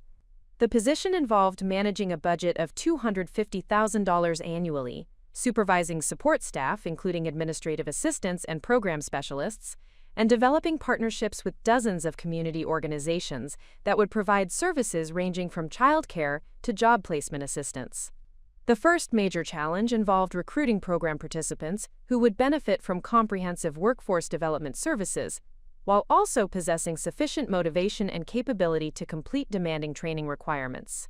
The target population included women who were employed in service industries but sought career advancement into healthcare, business administration, or technology fields that offered greater earning potential and professional stability. Marketing the program required developing outreach strategies that reached women who might benefit from services while avoiding approaches that felt condescending or unrealistic about the challenges associated with career transition while managing family and financial responsibilities. The recruitment materials needed to convey both opportunity and support while maintaining honesty about the commitment and effort that successful participation would require. I developed outreach presentations that were delivered at community centers, religious organizations, and workplace settings, where potential participants gathered naturally rather than requiring them to attend special recruitment events that might feel intimidating or time-consuming. The presentations emphasized success stories from similar programs, while acknowledging barriers that participants would need to overcome and support services that would be available to assist their efforts. The response exceeded expectations established by similar programs in other regions. Within 6 weeks of launching recruitment activities, we had received over 300 applications for 60 available positions in the inaugural cohort. The application volume demonstrated substantial unmet demand for comprehensive workforce development services, while also requiring development of fair and effective selection criteria that would identify participants most likely to benefit from available programming. The selection process incorporated multiple factors, including current employment status, family circumstances, career objectives, and commitment level, rather than relying exclusively on educational credentials or previous work experience. Priority consideration was given to women who demonstrated genuine motivation for career advancement, while facing significant barriers that prevented them from pursuing training opportunities through traditional educational institutions or employer-sponsored programs. The diversity of applicants reflected the broad appeal of comprehensive programming that addressed multiple challenges simultaneously. Participants included single mothers seeking to transition from retail employment into healthcare administration, restaurant workers interested in business management positions, and factory employees who wanted to develop technology skills that would provide greater job security and advancement potential. Program design required careful coordination of multiple service components that needed to function seamlessly to provide participants with comprehensive support throughout their training experience. Technical skills instruction was delivered through partnerships with Cincinnati State Technical College and local healthcare systems that provided classroom facilities and instructional expertise in high-demand career fields. Financial counseling services were provided through partnership with a regional credit union that specialized in serving working families and understood the challenges associated with managing household budgets while pursuing educational goals that might temporarily reduce income or require additional expenses. The financial counselors helped participants develop strategies for managing training-related costs while maintaining household stability. Childcare support was arranged through collaboration with several licensed providers who agreed to offer reduced-rate services during program hours, while maintaining quality standards that ensured participant confidence in their children's care and safety. Transportation assistance included both direct support for participants who lacked reliable vehicles and coordination with public transit systems to ensure accessible routes between training locations and residential areas. The job placement component involved developing relationships with employers who were actively seeking workers with the specific skills that program participants would develop through their training experiences. These partnerships ensured that successful program completion would lead to actual employment opportunities rather than simply additional credentials that might not translate into career advancement. During the first semester of program operation, I maintained regular contact with participants to monitor their progress and identify challenges that might prevent successful completion. The feedback revealed that comprehensive support services were indeed essential for enabling women to balance training commitments with existing responsibilities, but also highlighted areas where programming could be enhanced to better address participant needs. Several participants struggled with confidence issues that stemmed from limited previous experience in classroom settings or professional environments. These challenges required additional mentorship support and peer networking opportunities that helped participants develop professional identities while maintaining connections to their communities and personal values. Other participants experienced family conflicts related to changing schedules and career aspirations that family members sometimes viewed as threatening to established household dynamics or community relationships. Addressing these challenges required family education programming that helped relatives understand how career advancement could benefit entire households while maintaining cultural values and family connections. The program evaluation data collected during the first year demonstrated outcomes that exceeded expectations established by similar initiatives in other regions. Participant completion rates reached 85%, compared to regional averages of 60 to 65% for workforce development programs serving similar populations. Employment placement rates 6 months after program completion reached 78%, with average wage increases of 40 to 60% compared to pre-program employment. More significantly, follow-up surveys revealed that participants experienced increased confidence, expanded professional networks, and enhanced problem-solving capabilities that contributed to their effectiveness in new employment positions, while also strengthening their contributions to family and community well-being. The comprehensive approach had achieved objectives that extended beyond immediate employment outcomes to include broader personal and social benefits. The success of the inaugural program year attracted attention from state workforce development officials and foundation officers who were seeking evidence-based models for addressing persistent employment challenges facing women throughout Ohio and neighboring states. Requests for program replication guidance and consultation services began arriving from organizations that wanted to implement similar approaches in their communities. Ms. Martinez recognized that program success created opportunities for organizational growth and enhanced impact that could benefit additional women while establishing the foundation as a leader in innovative workforce development programming. She encouraged me to begin developing proposals for program expansion and technical assistance services that could generate additional revenue while extending the reach of effective programming approaches. Your first-year results demonstrate that comprehensive programming can achieve superior outcomes when it is designed and implemented by leaders who understand participant perspectives while maintaining high standards for operational excellence. Ms. Martinez observed during my annual performance review, "We need to consider how we can scale this success to serve additional women while also helping other organizations develop similar capabilities."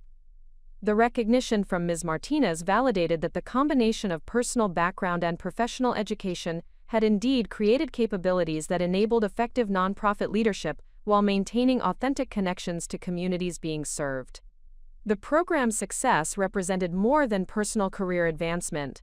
It demonstrated that innovative approaches to persistent social problems could achieve measurable impact when they were developed through careful analysis of community needs and systematic implementation of evidence-based strategies. As the first program year concluded, I reflected on the transformation that had occurred since discovering my father's hidden academic achievements 3 years earlier.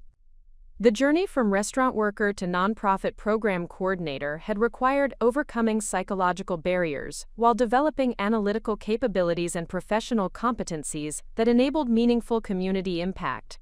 The workforce development program served women whose circumstances resembled my own situation before pursuing educational advancement, and their success demonstrated that comprehensive support could enable career transitions that seemed impossible when viewed from perspectives constrained by inherited limitations. The participants were proving that background authenticity combined with systematic preparation could create opportunities for advancement that honored personal origins while enabling professional growth that benefited entire families and communities. The invitation to present at the National Conference on Women's Economic Empowerment in Washington, D.C., arrived 18 months after the launch of our workforce development program, representing recognition that our innovative approach had attracted attention from policymakers and practitioners throughout the country. The conference organizers had specifically requested a presentation on comprehensive support models that achieved superior participant outcomes while maintaining operational sustainability in resource-constrained environments. The opportunity to address a national audience of nonprofit executives, foundation officers, and government officials represented both professional validation and responsibility to share evidence-based practices that could benefit women facing similar challenges across diverse geographic and economic contexts. The presentation would need to articulate both the theoretical framework underlying our approach and the practical implementation strategies that had enabled measurable success in serving our target population. Preparing for the national conference required systematic analysis of program data that demonstrated outcomes exceeding industry standards, while identifying key factors that contributed to participant success and organizational sustainability. The evaluation results revealed patterns that validated our comprehensive approach while highlighting specific program components that were essential for achieving superior completion rates and employment outcomes. The most significant finding concerned the relationship between comprehensive support services and participant retention throughout the training process. Women who received integrated assistance with childcare, transportation, financial counseling, and peer mentorship maintained program participation at rates substantially higher than those who accessed only technical skills instruction, even when the additional services required modest increases in per-participant programming costs. The cost-benefit analysis demonstrated that investing in comprehensive support services produced superior long-term outcomes that justified the additional resource allocation through improved employment placement rates, higher starting wages for program graduates, and reduced need for ongoing social services among participants who achieved sustainable career advancement. The financial return on investment exceeded expectations established by traditional workforce development programming, while serving populations that historically experienced lower success rates. The presentation strategy emphasized practical implementation guidance that would enable other organizations to adapt our approach to their specific community contexts and resource capabilities. Rather than promoting our program as a replication model, I focused on articulating underlying principles and flexible strategies that could be customized to address diverse participant needs and organizational circumstances. The audience response exceeded expectations for engagement and enthusiasm, with extensive questions about specific implementation challenges and requests for ongoing consultation support from organizations that wanted to incorporate comprehensive approaches into their existing programming. Foundation officers expressed particular interest in funding similar initiatives in other regions, while government officials inquired about policy modifications that could support broader adoption of integrated service models. Dr. Patricia Chen, Director of Workforce Development for the Department of Labor, approached me after the presentation with observations that would reshape my understanding of the broader significance of our local programming success. Her comments revealed that federal agencies were actively seeking evidence-based models that could inform policy development and resource allocation decisions affecting millions of women throughout the country. Your results demonstrate that comprehensive programming can achieve outcomes that justify increased per-participant investment through superior long-term benefits, Dr. Chen explained.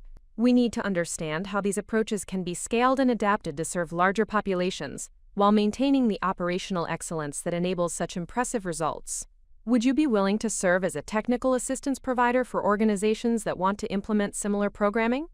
The conversation with Dr. Chen introduced possibilities for expanding impact beyond direct service delivery, to include policy influence and technical assistance that could affect workforce development programming throughout multiple states. The federal interest in our approach reflected growing recognition that traditional skills training programs often failed to address systemic barriers that prevented sustainable career advancement among women facing complex circumstances. The technical assistance role would involve providing consultation services to organizations implementing comprehensive workforce development programming, while also contributing to research initiatives that documented effective practices and policy recommendations. The Department of Labor offered funding support for technical assistance activities that would enable me to work with organizations in 10 states over a 3-year period, while maintaining my primary responsibilities with the Greater Cincinnati Women's Foundation.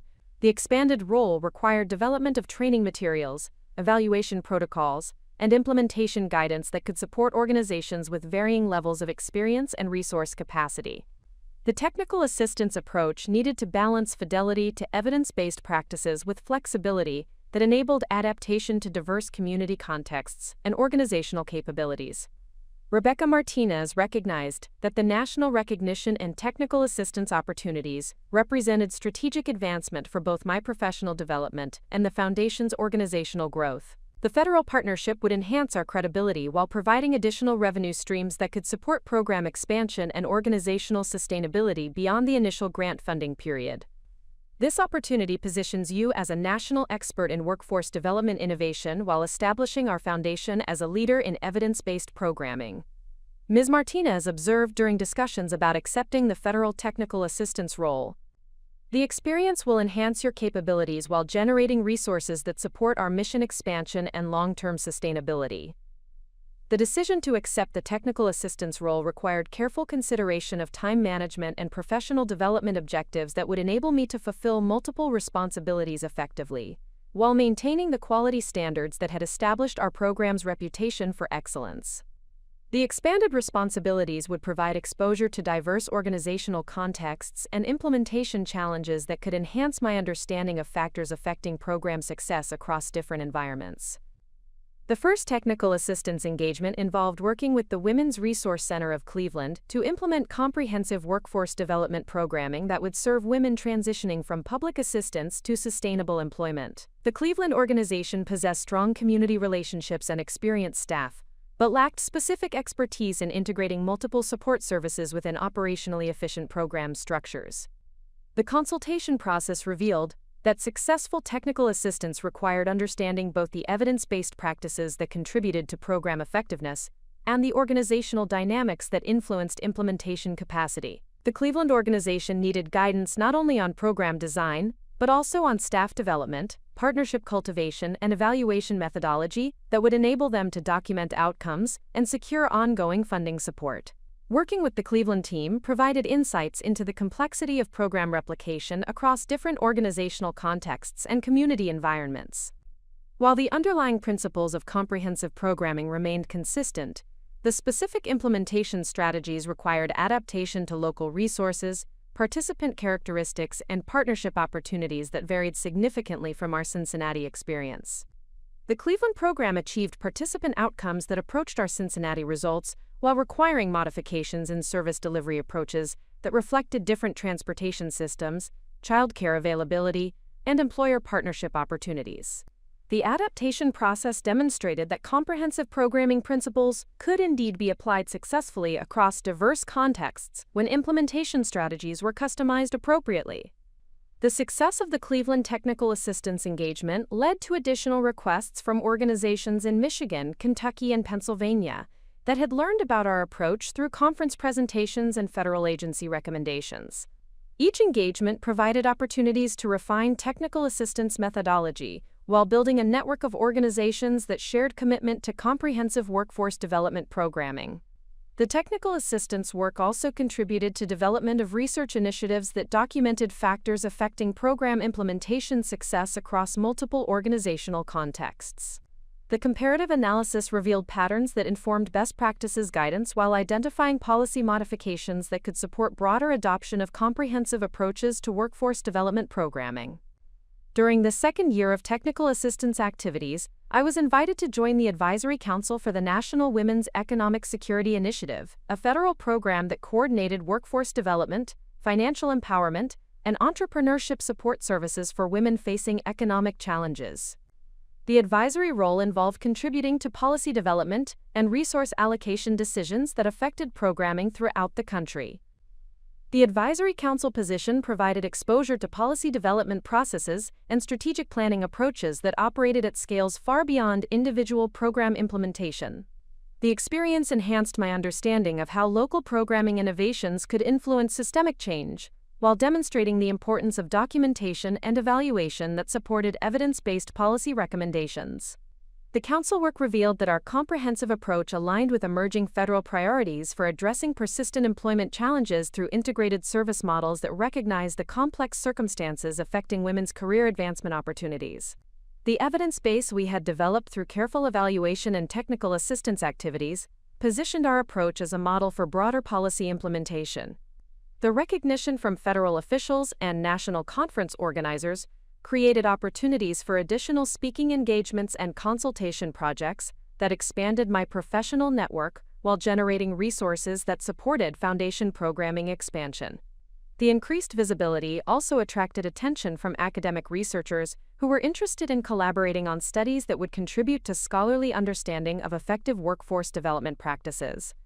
Professor Michael Rodriguez from the University of Cincinnati contacted me about developing a research partnership that would document long-term outcomes for participants in comprehensive workforce development programming, while comparing results with traditional approaches that focused exclusively on technical skills development. The proposed study would track participants for 5 years after program completion to measure career advancement, wage growth, and family stability outcomes. The research collaboration would contribute to academic literature, while providing evidence that could inform policy development and funding decisions affecting workforce development programming throughout the region and beyond.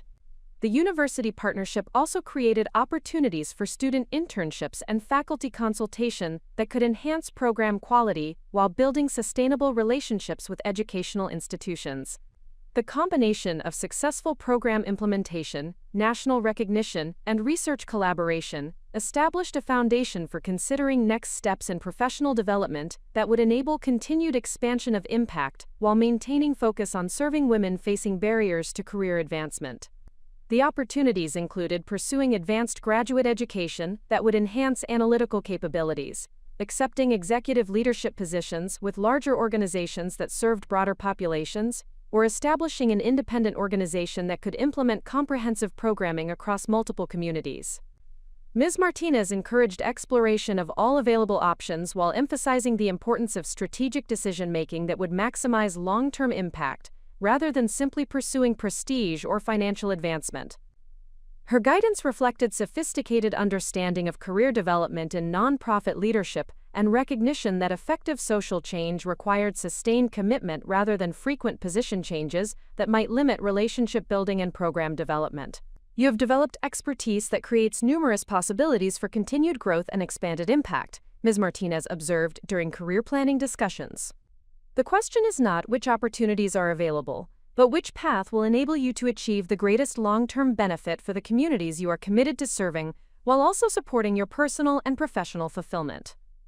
The consideration of future directions required reflection on the transformation that had occurred since discovering my father's hidden academic achievements 4 years earlier. The journey from restaurant worker to nationally recognized workforce development expert had validated his late-life discovery that intellectual potential could be developed regardless of background or previous limitations when approached with systematic preparation and unwavering commitment to growth. The success had also demonstrated that comprehensive approaches to persistent social problems could achieve measurable impact when they were designed by leaders who combined analytical capabilities with authentic understanding of community needs and participant perspectives. The recognition from peers and policymakers reflected not just individual achievement but validation of the principle that background authenticity enhanced rather than limited professional effectiveness when combined with appropriate educational preparation.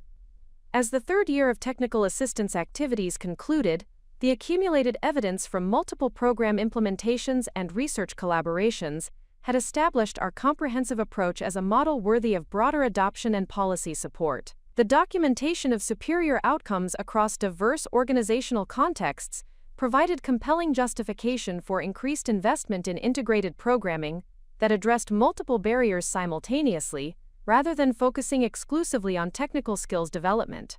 The national recognition had created a platform for influencing policy development and resource allocation decisions that could benefit thousands of women facing similar challenges throughout the country. The opportunity to contribute to systemic change represented the kind of meaningful impact that honored my father's memory, while creating positive change for communities that continued to face barriers similar to those that had affected our family for generations. The foundation had been established for considering leadership opportunities that would enable continued expansion of impact, while maintaining focus on comprehensive programming that achieved superior outcomes through evidence-based approaches.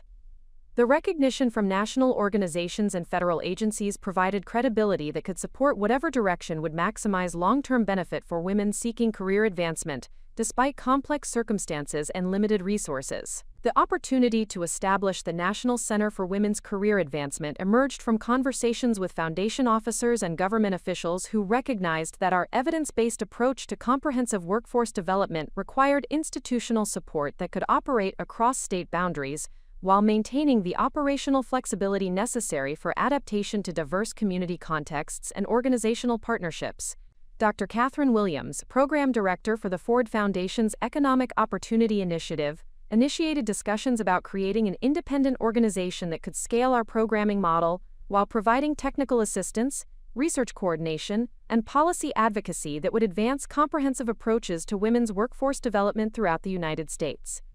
The Ford Foundation had been tracking our results through federal reports and conference presentations, recognizing that our outcomes demonstrated potential for addressing persistent employment challenges that traditional programming had failed to resolve effectively.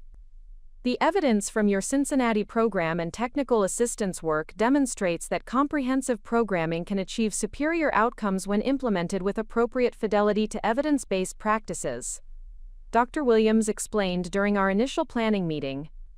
However, scaling these approaches requires organizational infrastructure that can provide training, evaluation support, and ongoing consultation, while maintaining quality standards that ensure consistent results across diverse implementation contexts. The proposed National Center would operate as an independent nonprofit organization with initial funding commitment of $2.5 million over 3 years from the Ford Foundation, supplemented by federal contracts for technical assistance services and research initiatives that would generate additional revenue while advancing evidence-based policy development. The funding structure would provide operational stability during the organization establishment phase, while creating incentives for developing sustainable revenue streams that could support long-term growth and impact expansion. The organizational structure would include comprehensive programming implementation in multiple demonstration sites, technical assistance services for organizations seeking to adopt evidence-based approaches, research initiatives that documented effective practices and policy recommendations, and advocacy activities that promoted systemic changes in workforce development funding and regulatory frameworks. The integrated approach would enable the center to influence both direct service delivery and policy environments that affected programming effectiveness across the field. The decision to accept the founding director position required careful consideration of personal and professional objectives that would guide the next phase of career development, while ensuring that the new organization could achieve its ambitious mission effectively. The role would involve transitioning from direct service delivery and limited technical assistance to organizational leadership that encompassed strategic planning, fundraising, staff management, and policy engagement at scales that exceeded my previous experience significantly. Rebecca Martinez provided guidance that reflected her extensive experience in nonprofit leadership development and organizational growth management. Her perspective emphasized the importance of building organizational capacity systematically, while maintaining focus on mission achievement, rather than pursuing expansion for its own sake. Her counsel proved essential for understanding the leadership challenges that accompanied organizational founding and growth management in complex policy environments. Founding a national organization requires different capabilities than implementing local programming, even highly successful programming, Ms. Martinez observed during career planning discussions. You will need to develop skills in board governance, strategic fundraising, policy analysis, and organizational systems that enable delegation while maintaining quality standards. The transition will require significant personal and professional growth, but your track record demonstrates capacity for learning and adaptation that suggest readiness for these challenges. The organizational development process began with extensive planning activities that established the operational framework for achieving the center's mission, while ensuring sustainable growth and measurable impact. The planning phase included market analysis that identified demand for comprehensive workforce development services, competitive assessment that revealed gaps in existing technical assistance and training offerings, and financial projections that demonstrated revenue potential from diversified funding sources, including foundation grants, government contracts, and fee-for-service consultation. The board recruitment process focused on identifying individuals who possessed complementary expertise in areas including nonprofit governance, workforce development policy, foundation relations, and organizational management, while maintaining shared commitment to evidence-based approaches and comprehensive programming principles. The board composition balanced academic expertise, practical experience, and strategic leadership capabilities that would guide organizational development while providing accountability for mission achievement and fiscal responsibility. Dr. Patricia Chen from the Department of Labor agreed to serve as board chair, bringing federal policy expertise and extensive networks that would support the center's advocacy activities and government contract development. Professor Michael Rodriguez from the University of Cincinnati joined as research committee chair, contributing academic credibility and methodological expertise that would ensure rigorous evaluation and documentation of programming outcomes. Rebecca Martinez accepted appointment as development committee chair, providing fundraising guidance and foundation relationship management that would support revenue diversification and sustainable growth.